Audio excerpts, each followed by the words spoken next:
Dongpat, nangunguna na nga ba sa botohan?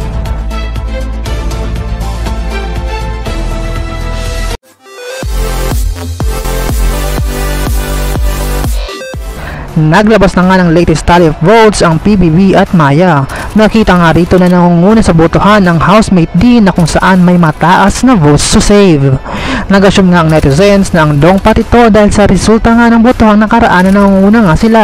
Samantala, inassume din ng netizens na si housemate B ay si Just dahil nga nakaraan nga ay nag-trending nga ito dahil sa hindi nagustuhan sa ginawa ni Just. Samantala, iniisip naman nila na si housemate A ay si Noemi dahil sa baba nga ng votes so ibig at ibig sabihin nga nito na walang gaanong may hate kay Noemi.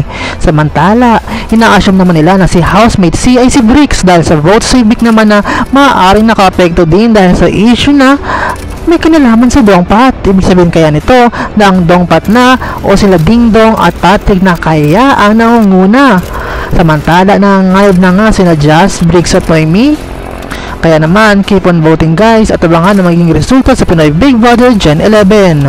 For more PBB updates, just don't forget to like, share, and comment, and don't forget to subscribe!